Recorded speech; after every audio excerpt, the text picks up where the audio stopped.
सुन रहे हो तो आप शांति से सुन रहे हो कि अशांति में?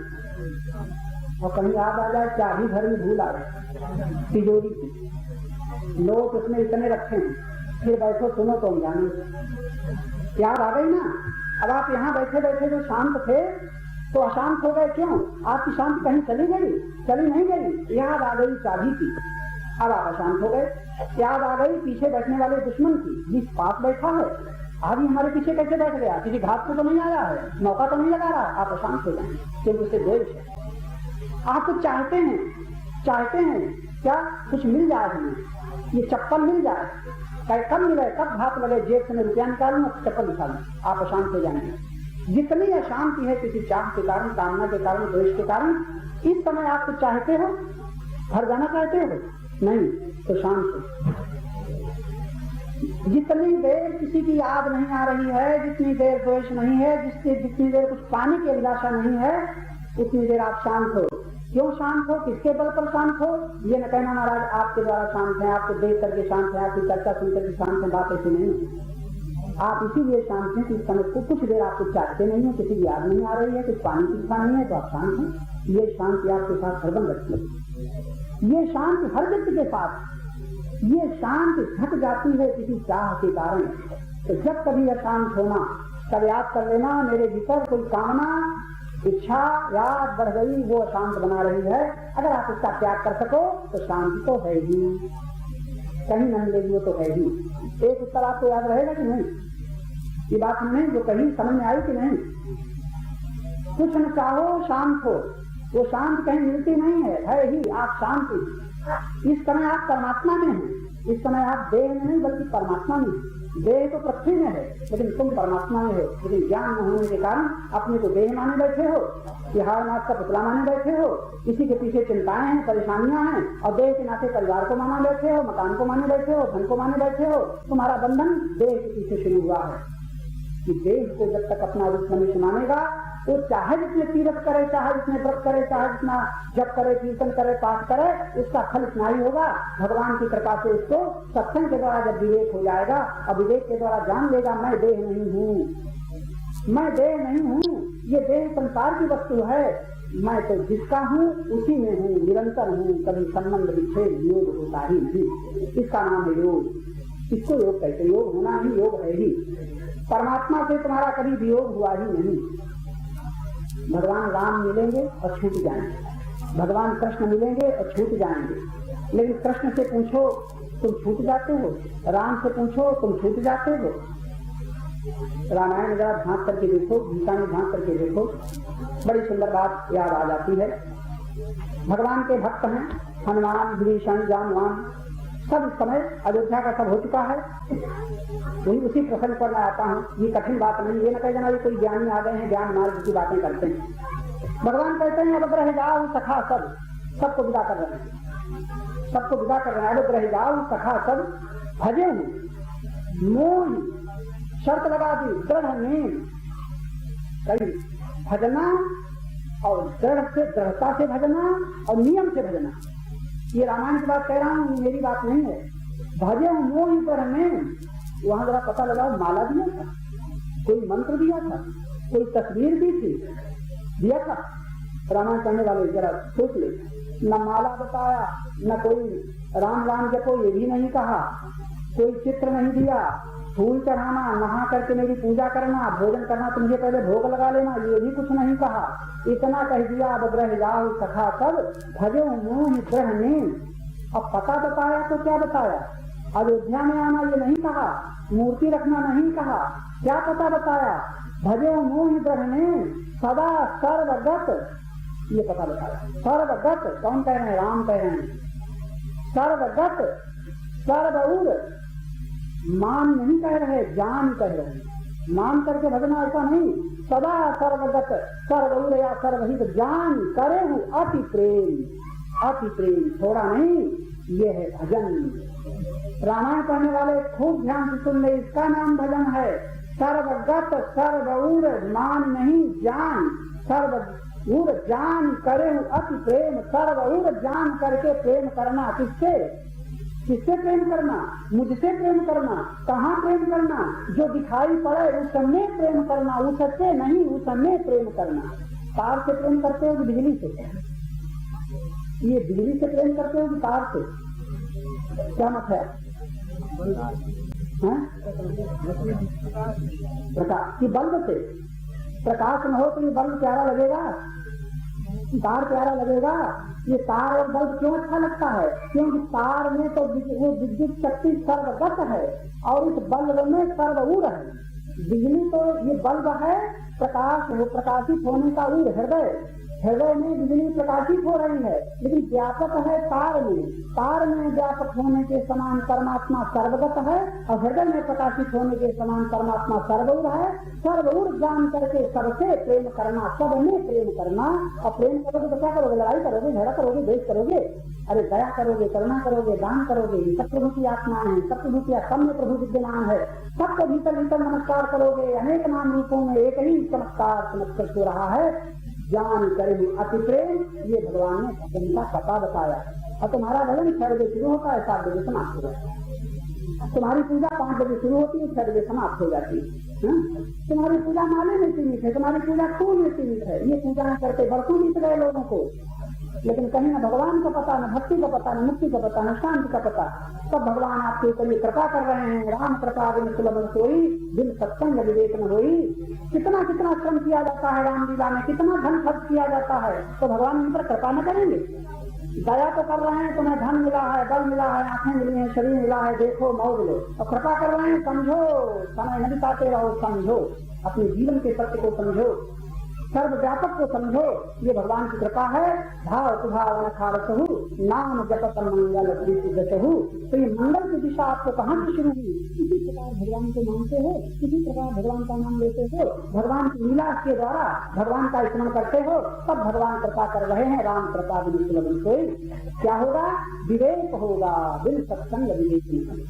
इस विवेक से क्या होगा? इस विवेक से होगा तुम्हारे दुखों का कारण मिट जाएगा। हो विवेक मोह धन भागा, ये होगा विवेक से। विवेक वही जिससे मोह मिट जाए, धन मिट जाए।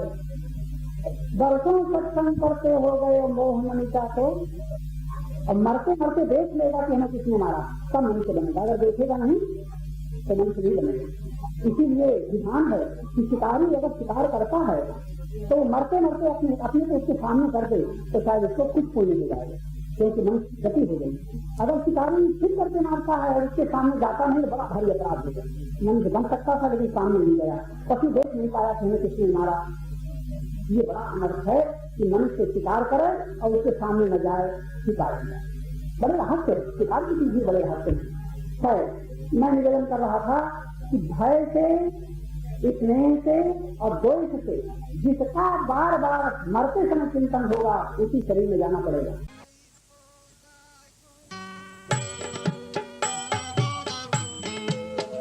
शुभ अवसर है तो यह है, शुभ अवसर है तो यह है, जो चाहो लाभ उठाओ, जो चाहो।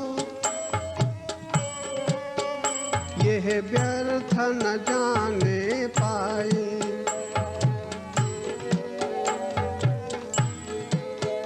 यह व्यर्थ न जाने पाए। निज को निर्दोष बनाओ, निज को निर्दोष बनाओ। शुभ अवसर है तो यह है,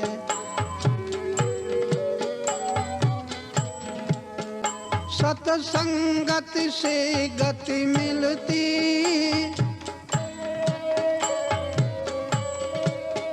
सत्संगत से गति मिलती। हित कर पुनीत मति मिलती,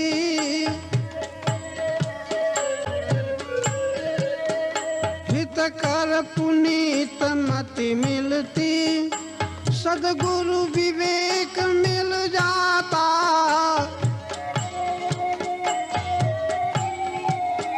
सद्गुरु विवेक मिल जाता।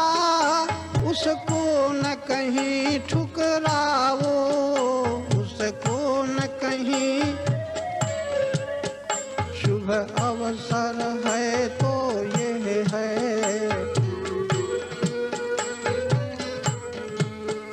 जो चाहो लाभ उठाओ, जो चाहो लाभ उठाओ, यह व्यर्थ न जाने पाए।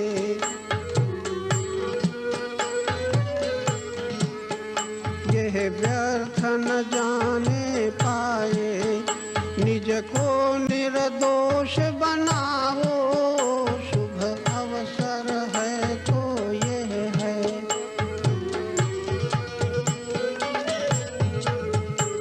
दुख से न डरो जीवन में,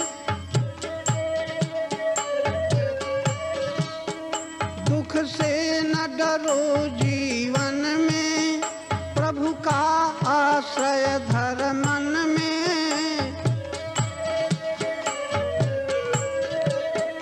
प्रभु का आश्रय धर मन में, जो कर न सके थे अब तक,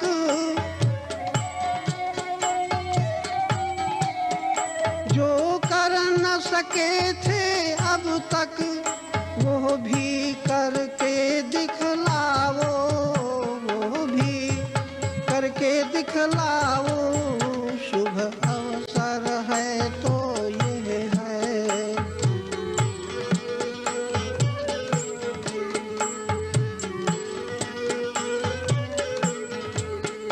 जग के इन संयोगों में,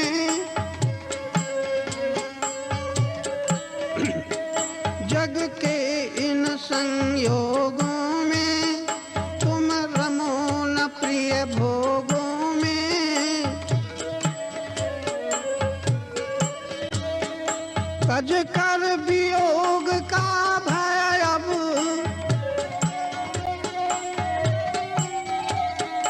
तज कर वियोग का भय अब, तुम योग गीत तुम गाओ, अब योग गीत तुम गाओ, शुभ अवसर है तो ये है।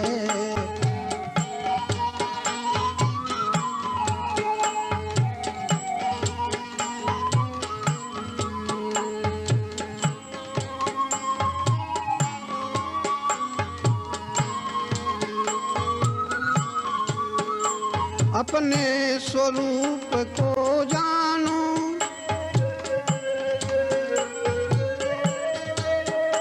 अपने स्वरूप को जानो, तन धन अपना मत मानो।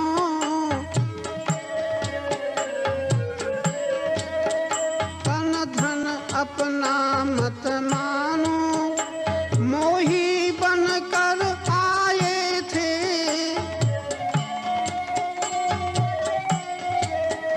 मोही बनकर आए थे, प्रेमी होकर ही जाओ, प्रेमी होकर ही जाओ, शुभ अवसर है तो ये है।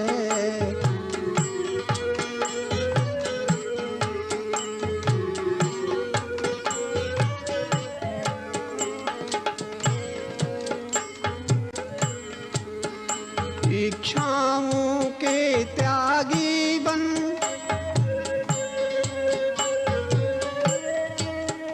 इच्छाओं के त्यागी बन, प्रभु के ही अनुरागी बन, प्रभु के ही अनुरागी बन।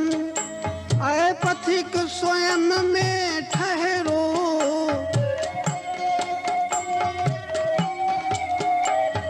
पथिक स्वयं में ठहरो, तुम परमानंद मनाओ, तुम परमानंद मनाओ, शुभ अवसर है तो ये है, शुभ अवसर है तो ये है।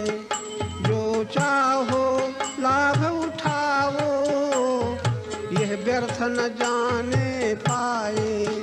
निज मुझको निर्दोष बना।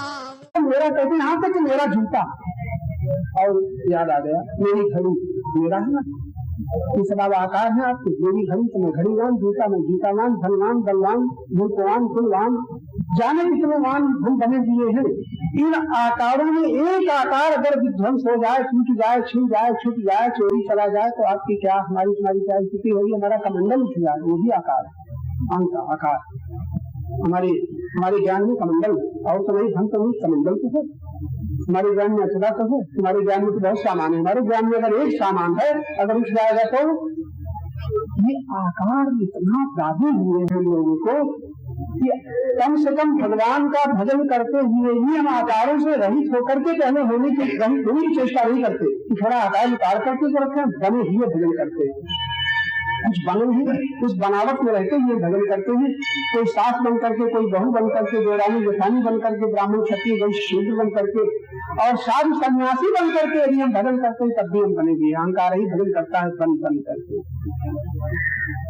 बताओ, यहाँ चर्चा चल रही है शुद्धि की। शुद्धि का मतलब बड़ी सरल परिभाषा है शुद्धि की, कि जिसको हम शुद्ध करना चाहते हैं उसकी जाति से भिन्न जब दूसरे पदार्थ का संयोग हो जाएगा, इसका नाम है अशुद्धि। जाति से भिन्न, जैसे वस्त्र की जाति से भिन्न जब वस्त्र में कुछ लग जाएगा तो वस्त्र वास्तविक रूप से अशुद्ध हो जाएगा। जो भी वस्तु है उसकी जाति से भिन्न पदार्थ का संयोग होगा तो हो जाएगी अशुद्धि। अब बताओ, जितने पदार्थ है उनकी जाति से भिन्न सब संयोग भरा। चैतन्य से भिन्न जो चेतना के साथ मिल जाएगा ये अशुद्धि हो गई। तो हमारी चेतना में चेतना की याद रहती है कि देह की? इतने लोग बैठे हो थोड़ा सोच के देखो, अधिकतर देह याद रहती है कि चेतना? जी, चलते हुए, बैठे हुए, खाते पीते हुए ज्यादातर देह की याद आती है। चलता हूँ, बैठा हूँ, अब ये सो रहा हूँ, मेरा पैर में दर्द है, सर में दर्द है, बड़ा आराम है, बड़ा मीठा लगा, बड़ा खट्टा लगा। जितनी याद आती है, जितने सुख दुख की वेदना होती है, देह के ही लेकर के तो होती है।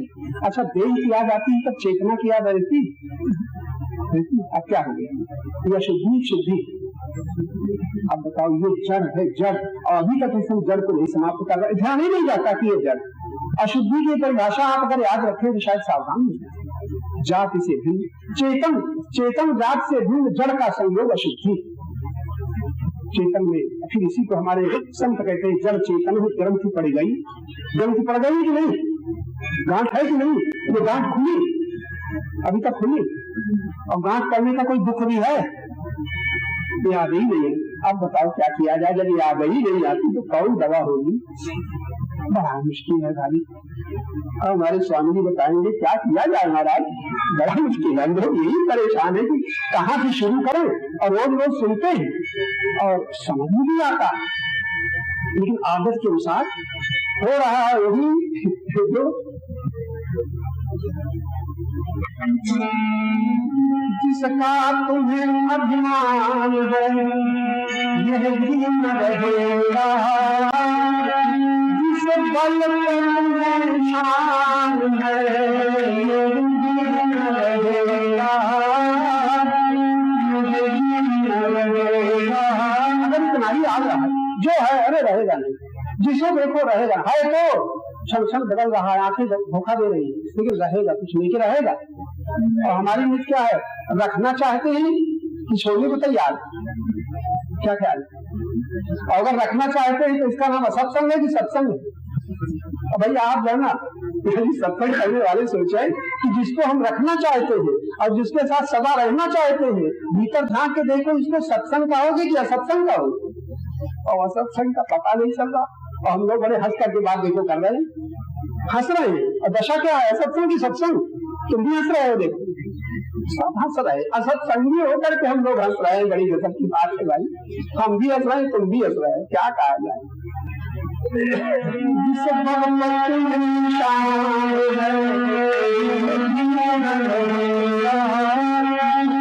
तुम गा रहे हो गर्व से अपना विभव,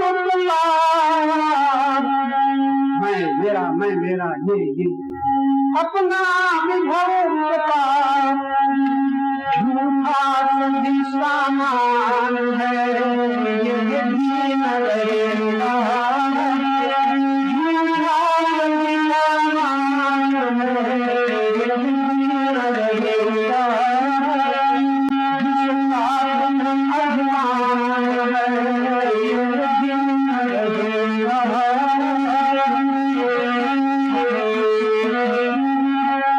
सोचो तो कैसे कैसे जमाने गुजर गए, बचपन से लेकर के आज तक। सोचो तो कैसे कैसे जमाने गुजर गए, जिनसे कि तू हैरान है ये भी न रहेगा, ये भी न रहेगा, जिसका तुम्हें अभिमान है। आए हैं चले जाएंगे कुछ देर के मेहमान, कुछ देर के मेहमान, क्या देखता नादान है ये भी न रहेगा, ये भी न रहेगा। आए पथिक परम भक्त भगवान के सिवा, जो कुछ है नाशमान है ये भी न रहेगा, जिसका तुम्हें अभिमान है ये भी न रहेगा, ये भी न रहेगा। छोड़ना कुछ नहीं है, देखते रहना है।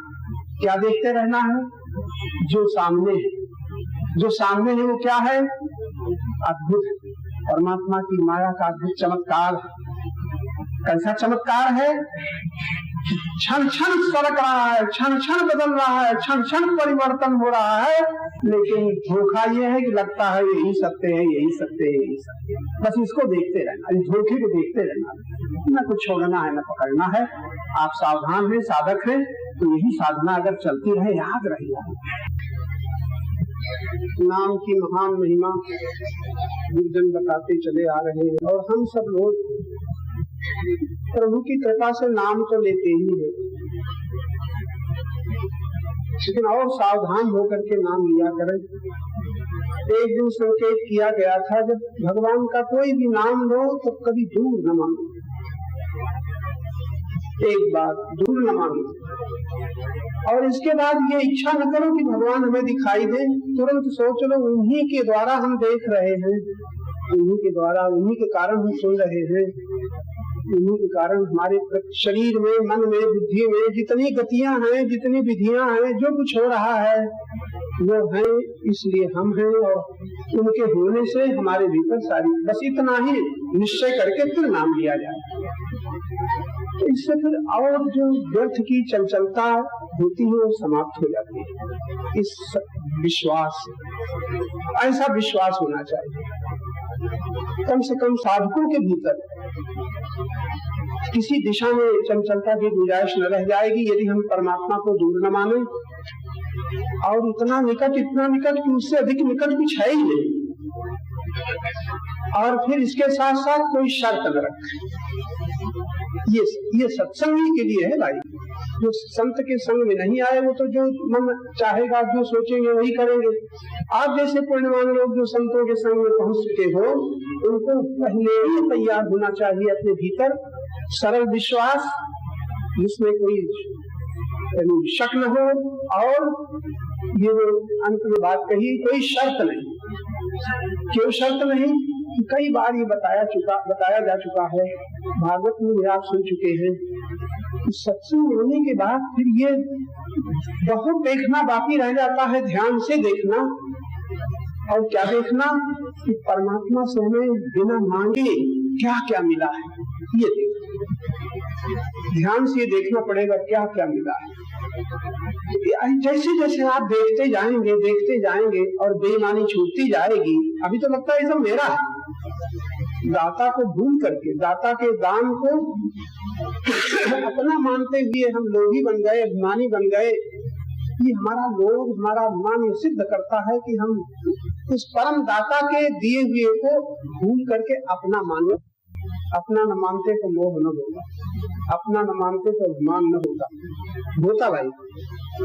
कितने आप ईमानदार हो, इतने सुंदर भवन में बैठे हो, पंखे चल रहे हैं, दरिया बिछी है, सब सुविधाएं हैं, और आप यहाँ तो बड़े ईमानदार हो, अपना नहीं मानते तो तुम न लोभ है, न अभिमान है कुछ कोई दोष है, न मोह है। अगर इसी प्रकार ईमानदारी हम अपने प्रभु के प्रति में ईमानदार हो जाएं, दूसरे शब्दों में धर्मवान हो जाएं। बड़ी देर लग रही है कि हम ऊपर तो कीर्तन भी करते हैं, जब भी करते हैं, भगवान की पूजा भी करते हैं, आराधना साधना भी अपने ढंग की करते हैं, लेकिन अपना निरीक्षण न करने के कारण, स्वाध्याय न होने के कारण अध्ययन भी चलता है, लेकिन अध्ययन के बाद अपना अध्ययन नहीं। इसलिए हमारा चित्त, हमारा मन, हमारी बुद्धि ये सब अशुद्ध है। इस अशुद्धि के कारण जो दिखना चाहिए वो नहीं दिखता, ये देर लग रही है। इसीलिए लौट करके हमें अब ये देखना है, जो कुछ करते हैं तो उसको तो आगे कर दो, सफलता क्यों नहीं हो रही है, शुद्धि क्यों नहीं हो रही है, शांति क्यों सुलभ नहीं हो रही है, दोषों की निवृत्ति क्यों नहीं हो रही है, ये विचार हम जैसे सभी साधकों को करना चाहिए। प्रमाद बस ये नहीं हो पा रहा। अहंकार अपनी कृतियों से तृप्त हो रहा है, करते तो है, जब करते हैं तो कीर्तन करते हैं, सत्संग। जब तक अहंकार संतुष्ट होता रहेगा तब तक दर्शन का द्वार तो बंद ही रहेगा। ये होना चाहिए वो न होगा, और प्रारब्ध के क्रम में जो मिला है उसको भोगते हुए जब पूर्ण क्षीण हो जाएंगे, मिला हुआ जब छूटेगा तो फिर दुख के सिवा क्या हमारे पल्ले पड़ेगा। इसलिए लौट करके हम लोग, ऐसा कोई व्यक्ति नहीं अपने को यहाँ बैठा हो जो अपने को अधर्मी मानता। ये भी बड़ी विचित्र बात। हम सब लोग कम से कम लाखों से आगे हैं, और ये नहीं कर सकते हम अधर्मी है, बड़े धर्म से चलते। और हर एक आदमी को धर्म से चलने का बात समझाना तो दूर रहा, ये भी अभी बहुत लोगों को पता नहीं है कि धर्म के लक्षण क्या है, धर्म की व्याख्या क्या है, धर्म के अर्थ क्या है। ये हम सब लोगों को जानना चाहिए। वेदों के निकट बैठ कर रामायण में धर्म को जाने, गीता में धर्म को जाने, भागवत में धर्म को जाने, ये ऐसे प्रश्न हम पीछे छोड़े ही हैं। ये तो हम पूछ बैठते हैं हमारा कल्याण कैसे होगा, भजन कैसे करें, भगवान कैसे मिलेंगे, भक्ति कैसे मिलेगी, शांति कैसे मिलेगी। ये सब प्रश्न के उत्तर भी हमें बड़ी जल्दी मिल जाते हैं। और ये खोज हम साधकों में नहीं हो रही है कि हम जो कुछ भी करते हैं उसके द्वारा जो होना चाहिए वो क्यों नहीं होता। भजन करते हैं, भजन का फल, त्याग करते हैं, त्याग का फल, इस तरह नाम जपते हैं, नाम का फल, भक्ति करते हैं, भक्ति का फल। शास्त्रों ने सब बताया कि राम भगति मणि पूर्वज जाके दुख लवलेशन सपने होता, स्वप्न में भी दुख से नहीं होता। और हम भजन भी करते हैं, भक्त भी बनते हैं, भगवान के मंदिरों में भी जाते हैं, और समय आने पर कभी आने के बाद दुखी हो जाते हैं, और फिर भी विचार नहीं करते हैं दुखी क्यों हो रहे हैं। अगर भक्ति होती तो दुखी होते, त्यागी होते तो हम अशांत होते, अब तक अगर पूर्ण हो गया होता तो शक्तिहीन होते, और सत्संग किया होता तो विवेक रहित होते।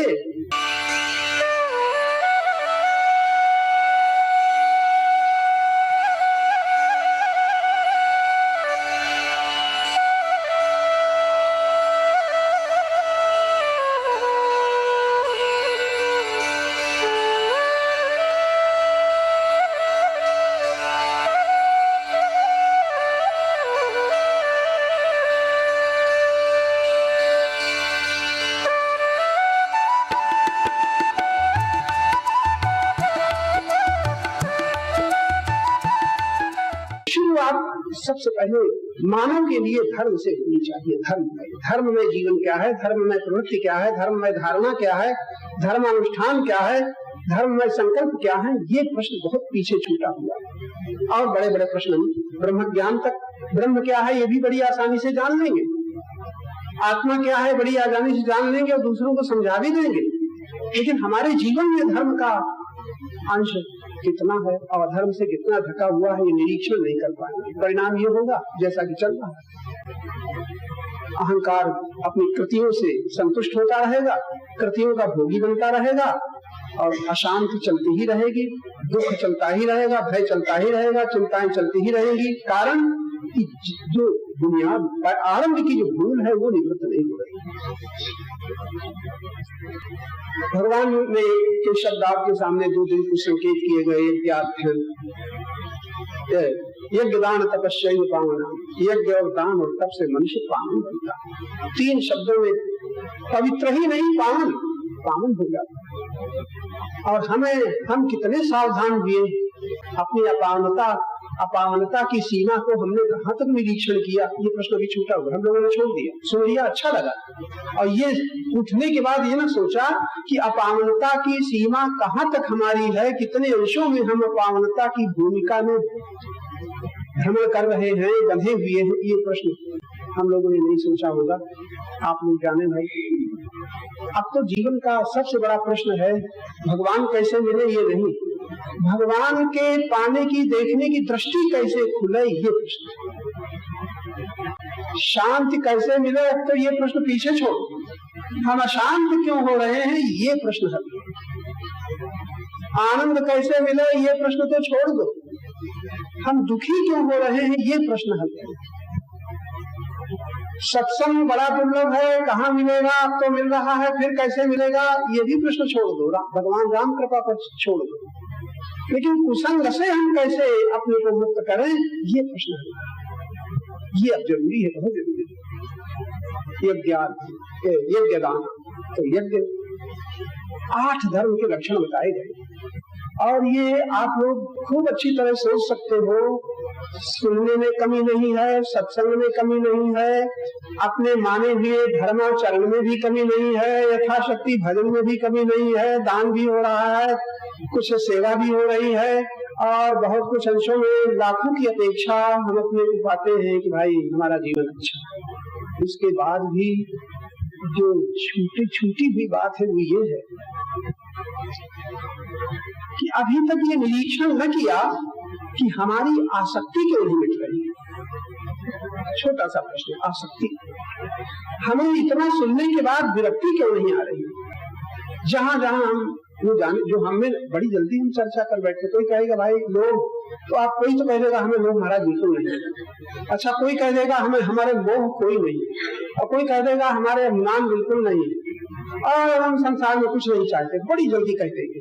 एक शब्द जरूर आप लोग दोहराएंगे अपना परिचय देते हुए कि जो है उसको न कहेंगे, जो नहीं है उसको जरूर कहेंगे। कोई कहेगा लोभ नहीं है, कोई कहेगा मोह नहीं है, कोई कहेगा हमें कोई अभिमान नहीं, 10 बातें कोई कहने हम सुन लेंगे, और हमें कोई चाह भी नहीं है, हमारा भगवान ने बहुत दिया है, जो कुछ मिल जाता है हम बड़े संतुष्ट हैं। जो दोष है उसको हम न तो देख पाते हैं, और देखते हैं तो कभी कहते नहीं। कोई नहीं कहता कि हाँ और तो सब ठीक है, अभी हम लोभी बहुत है, कोई नहीं कहता हम मोही बहुत है, कोई नहीं कहता हम अभिमानी बहुत है, कोई नहीं कहता हम सुख कामना के कामी बहुत है, ये कोई नहीं कहता। जो है वो तो बताता है, जो भीतर छिपा है वो तो छिपाता है, और बाकी ऊपर से दिखाता है। ये बड़ी भारी भूल है। अब उसको कैसे पता चले।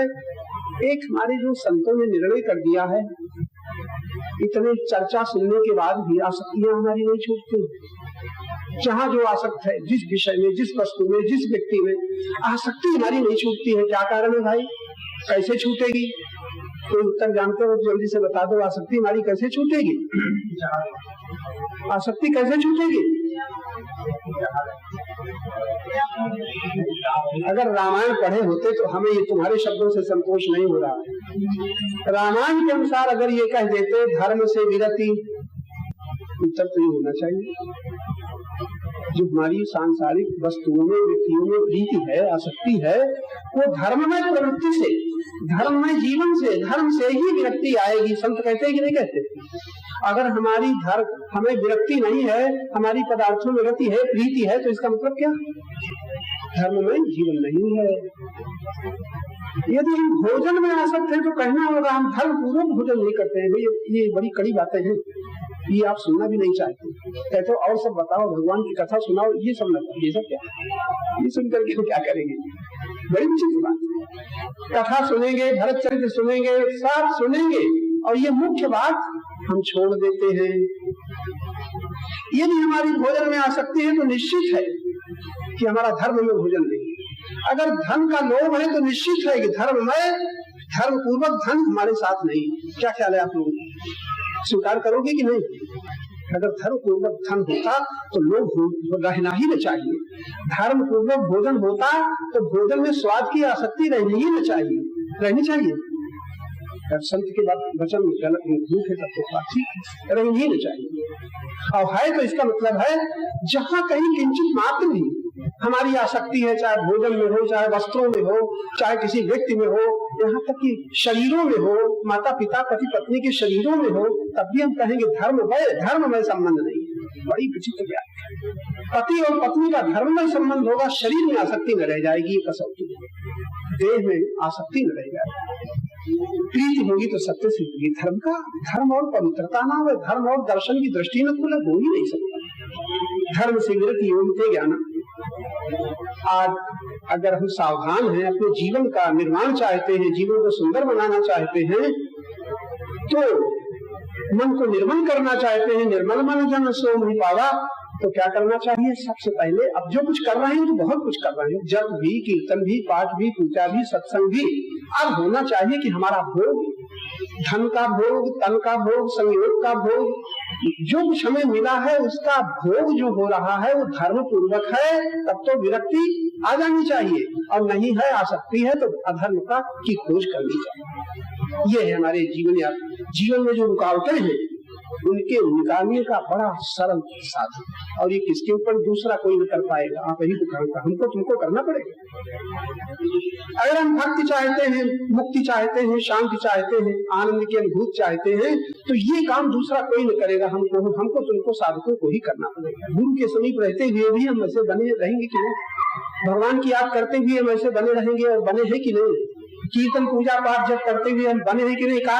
कारण यही है, अभी तक एक छोटा सा शब्द धर्म, पशु में धर्म की आशा नहीं की जा सकती। मानव की परिभाषा यही की है, धर्म में प्रवृत्ति। जहाँ धर्म में प्रवृत्ति है, ये मानवता का परिचय है। मानवता की सरल परिभाषा है मानवता। मानव आकृति में पशु, मानव आकृति में राक्षस, मानव आकृति में दानव, मानव आकृति में मानव, और इतना ही नहीं, मानव आकृति में देव, और मानव आकृति में भगवान। ये आकृति तो मनुष्य की है, कहाँ तक? इसी मानव की आकृति में भगवान, और इसी की आकृति, मानव की आकृति में पशु, और बीच में बड़ी लंबी श्रृंखला, कई कड़ियां। ये मानवता में एक बार हम अगर धर्म प्रवृत्ति के द्वारा अपनी पशुता को, अपने असुरत्व को, अपने राक्षसत्व को, यानी इन वृत्तियों को साधना के द्वारा बदल देते तो शायद हमें मानवता का पूर्णतया विकास हो जाता।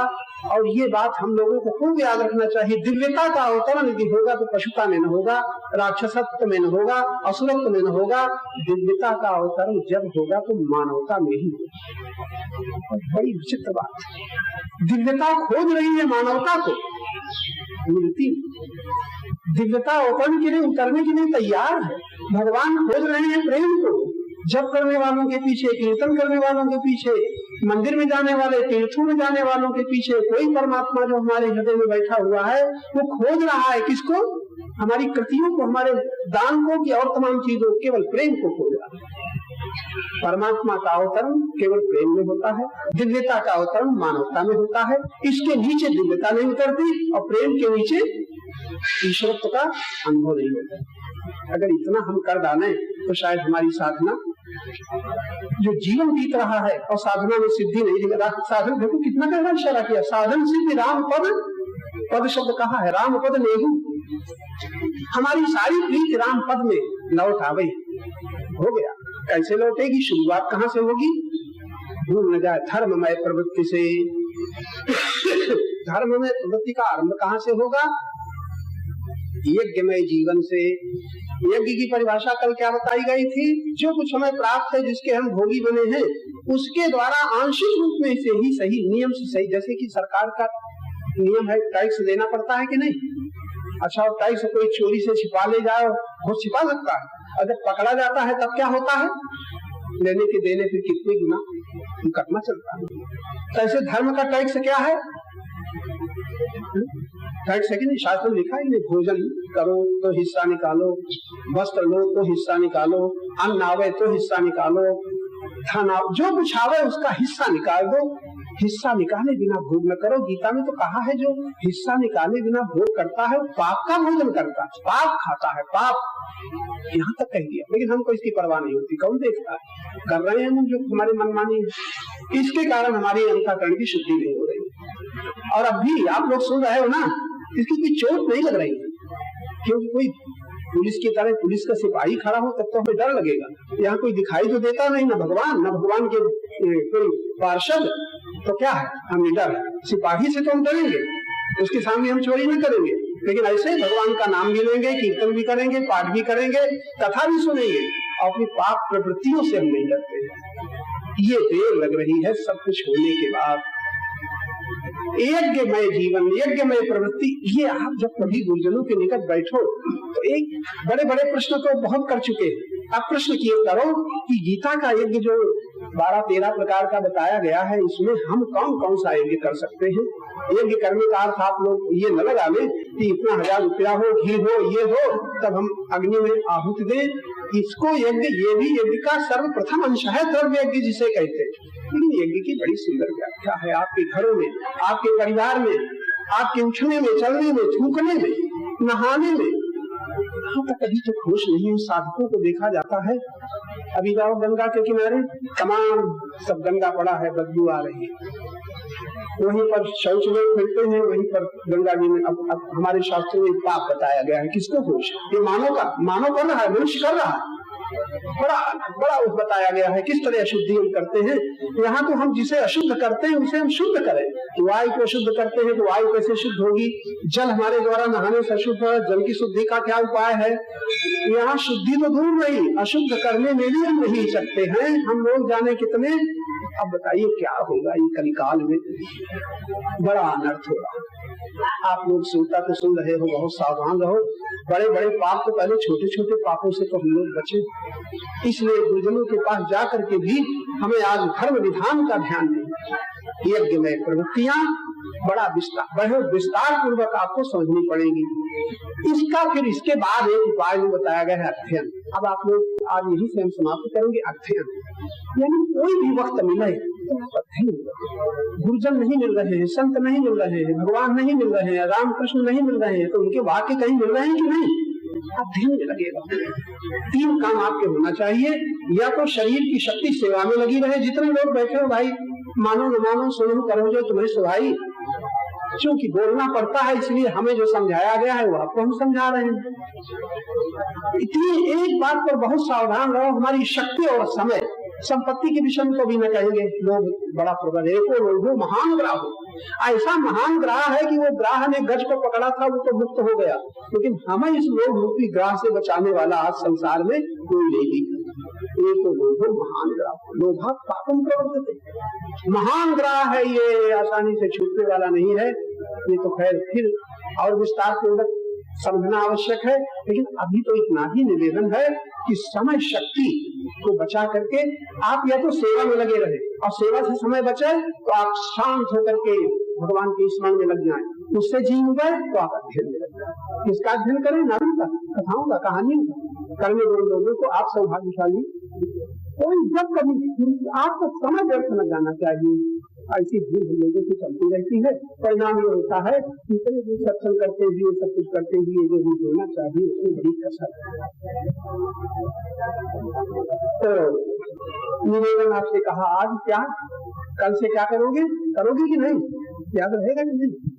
या तो सेवा में लगे रहो, और सेवा से फुर्सत मिले, थक जाओ तो बैठ करके आराम करते हुए क्या करो? भगवान का स्मरण करो। कि व्यर्थ चिंतन आगे पीछे, और स्मरण से जब थोड़ी ताकत आ जाए तो अध्ययन। जो भी आपके धर्म ग्रंथ है, रामायण है, गीता के अर्थ है, संतों के वचन है, अध्ययन में यानी अधिक से अधिक अध्ययन के द्वारा अपनी भूल का, अपने धर्म का, अपने अज्ञान का ज्ञान होता चला जाए, ये बहुत आवश्यक है। ठीक है ना? गलत तो नहीं कहा। बहुत लोग तो कर रहे हो, कर रहा हूँ पूरा, कसर तो नहीं है। क्यों कसर तो नहीं? अगर शरीर की बुढ़ापा तक भी होश आ जाए, कोई कह रहा जीवन की आयु को कर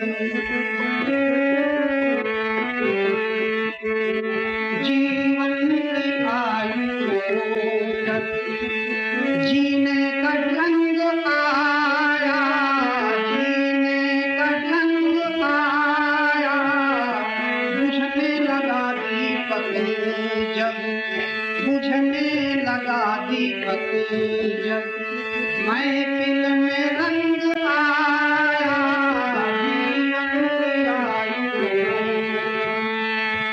आई इतनी खो गई तब थोड़ा ढंग आ रहा है, कैसे बैठे सत्संग में जाएं, थोड़ा दान करें, ढंग है शुरुआत कब जब आई सब चली जीवन की आयु।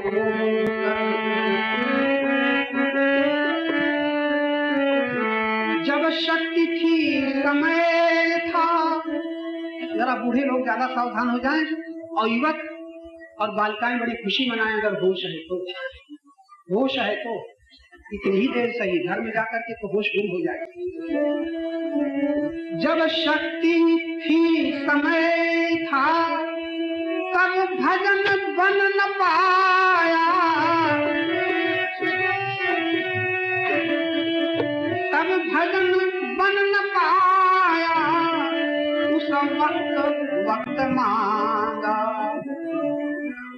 उस वक्त मांगा, जब वक्त तंग आया, उस वक्त मांगा, जब वक्त तंग आया, जीवन की आयु जीने का ढंग आया। मन की मशीनरी गहरा इशारा, मन की मशीनरी ने तब ठीक चलना सीखा। अभी इधर थे उत्तराखंड में, एक संत बहुत चिढ़ते थे हमसे कि पता नहीं किसी ने कह दिया, मालूम होता है सनातन धर्म को मानते हैं कि नहीं मानते, आर्य समाजी हैं, कौन मत के हैं, कभी कहते हैं गंगा नहाते नहाते क्या हुआ, मंदिर में जाते जाते क्या हुआ, मालूम होता कुछ मानते ही नहीं। जैसे आप लोग कहीं न कहने का तुरंत समर्थन करते हैं, मंदिर में जाने से बहुत हो सकता है, गंगा नहाने से जाने क्या हो सकता है, लेकिन आपने तो नहीं है। तो उस महात्मा से कह दिया तो उन्होंने, बड़े मशहूर महात्मा है, उनका हम नाम न बताएंगे, तो अपने आश्रम में व्याख्यान कराना बंद कर दिया। वर्षों बीत गए, 15-20 वर्ष बाद शरीर जर्जर हो गया, अब कुछ नहीं, अब मिले, बड़ा प्यार किया और आश्रम में बुलाया, व्याख्यान करा, तब मैंने ये गीत गाया। मन की मशीनरी ने तब ठीक चलना सीखा, तब ठीक चलना सीखा, जब बूढ़े तन के हर जब बूढ़े तन के हर पुर्जे में जंग आया, जब बूढ़े तन के पुर्जे में जंग आया, जीवन की आयु जीने का ढंग आया।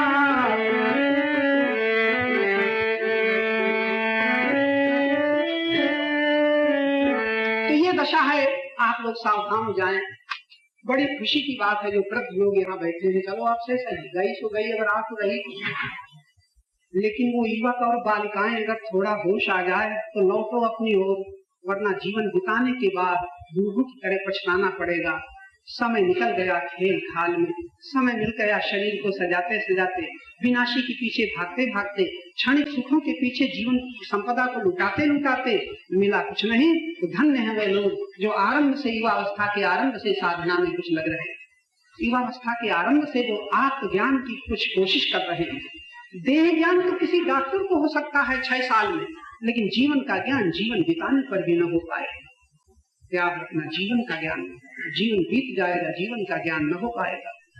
डॉक्टर भी अगर कुछ स्नायु जाल एक्सरे के द्वारा शरीर की मशीन को देख लेगा, लेकिन मन की मशीन को वो भी न देख पाएगा। आपका सौभाग्य है, आपको गुरु वाक्यों में जीवन के दर्शन की दिशा दिखा रहे हैं।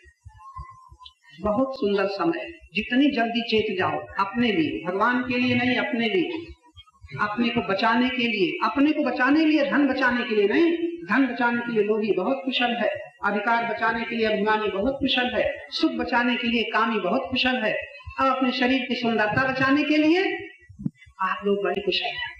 कहीं पाउडर लगाते हो, कहीं साड़ियां, कहीं बाल, कहीं चोटी, कहीं पैंट, कहीं कोट, ये शरीर बड़ा सुंदर दिखे और जीवन कितना कुरूप होता चला जाए, होश है। इसका मतलब क्या लगाना हो तुम राख लपेटो अपने मुंह में, इसका मतलब ये नहीं है। लेकिन ढंग से जियो, ढंग से जियो, शरीर की बड़ी कद्र करो, इसलिए कि शरीर रूपी साधन के द्वारा सत्य की दिशा में हम लौट जाएं, शक्ति के द्वारा हमारी सेवाएं पूर्ण हो जाएं, प्रेम हमारा विनाशी से हट करके अविनाशी में लग जाए। ये सब कुछ सुंदर रखो, शरीर से नफरत मत करो, सुंदरता में इतने आसक्त न हो जाओ कि जीवन का सौंदर्य ही भूल जाए, वस्तु का इतना महत्व न दो कि अपने ही को गुलाम बना लो, अपना मूल्य बढ़ाओ, अपने लिए सबका उपयोग करो। ये गुरुजनों की गुरुजनों का संकेत है जो कि मैं आपके बीच में दोहरा रहा हूँ। आज की चर्चा में आपको बताया गया कि किसी प्रकार अगर अष्टावक्र जैसे परम गुरु और जनक जैसे अधिकारी के सामने कह रहे हैं अगर मुक्ति के बंधन से छूटने की अभिलाषा है तो सबसे पहले ये क्रोध जो विषय है, ईर्षा जो विषय है, द्वेष जो विषय है, ममता विषय है, होश गुम हो गया, ऐसा जहर चढ़ा है कि उतार ही नहीं उतरता। ये संतों के मंत्र काम नहीं दे रहे हैं, बड़ा विषय बढ़ गया, बहुत विषय। आप बहुत सावधान हो गए तो एक जनक जी कहते हैं कि मुक्ति की अभिलाषा है तो ये जो विषय तुम्हारी शक्ति को, तुम्हारी शांति को ढके हुए हैं, इनसे किसी तरह बचो। कैसे क्रोध मिटेगा? तुम उपाय बताते हैं। उपाय क्या बताते हैं? क्षमा। जहाँ क्रोध है, क्रोध रूपी विष क्षमा से उतरेगा, क्रोध रूपी विष क्षमा से उतरेगा। ये कठोरता रूपी विष अहंकार का सरलता से उतरेगा। इसी प्रकार तुम्हारी निर्दयता, जो अहंकार निर्दयी है, ये कैसे? ये दया से उतरेगा। ये विष को उतारने के ऐसे सुंदर मंत्र हैं। ये तुम्हें असंतोष है, खाते खाते दांत घिस गए, भोगते भोगते इंद्रियां शिथिल हो गई, शक्ति क्षीण हो गई, विष नहीं, तो कहते हैं संतोष से उतरेगा। और अंत में असत के पीछे भागते भागते, विनाशी के पीछे भागते भागते, न रहने वाले पीछे भागते भागते इतना जीवन खो दिया। वो सत्य को जानने से ये असत संग का विष उतरेगा और अंत में अमृत के समान इनका सेवन करो। किसको? क्षमा को, सरलता को, दया को, संतोष को, सत्य को अमृत समझो। अंतिम बात, क्षमा कितनी शक्ति लगेगी? क्रोध में शक्ति घटेगी कि बढ़ेगी? अगर आप क्षमा करके देख लेना, दूसरे का विष तुम्हारे ऊपर न चढ़ जाए। जब किसी क्रोध आता है तुम पहले बड़े शांत होते हैं और जहाँ कुछ शब्द बोला तो तुम्हारे भीतर के क्रोध को उभाड़ देता है कि नहीं? अगर उस समय तुम ये अमृत धारण कर लो, चाहे जितना कोई क्रोध करे हम क्षमा करेंगे, महाराज आप जीत गए।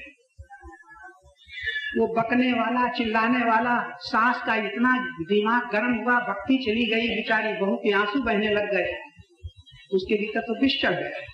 और बहू सहते सहते एक बार लड़ाई में चुप रही, 2 बार फिर कही हम क्या खरीद करके नहीं आई है, फटकारना शुरू किया, साथ से झगड़ा करना शुरू किया, उसके भीतर भी विष चढ़ गया। दोनों गुत्थम गुत्था लड़, क्या होता है? एक का विष दूसरे पर चढ़ जाता है। यहाँ कहते हैं संत, तुम कितना क्रोधी तुम्हें मिल जाए, तुम क्षमा रूपी अमृत से उस क्रोध रूपी विष को उतार दो। सरलता, सरल रह करके कठोरता को गलबे दो। इसी प्रकार किसी की उदंडता, किसी की निर्दयता को अपनी दया से जीत लो। असंतोष को संतोष रूपी अमृत से जीत लो और असत्य के प्रभाव को सत्य के आश्रय को लेकर के जीत लो। ये आज गुरु संदेशी गुरु वाक्य, गुरु मंत्र। लोग कहते हैं मैं मंत्र बता दो। अब हमारे पास कुछ आएंगे, मंत्र बता देंगे उनको कि हम जानते, निराश हो गए उनसे कि हमारे ये मंत्र तो पकड़ न पाए, तो कह देंगे जाओ नमः शिवाय को। अरे शुरू करो भाई, तुम यही मंत्र मानते हो तो शुरू करो, लेकिन मंत्र तो ये है जिससे तुम्हारा विषय है, वरना तुम राम नाम तो ले ही रहे हो और राम नाम लेने के ही प्रभाव से यहाँ चर्चा सुन रहे हो। उनकी कृपा न होती तो आप नाम भी न ले पाते, कृपा न होती तो यहाँ बैठ न पाते। अब और जरा कृपा का सहारा करो।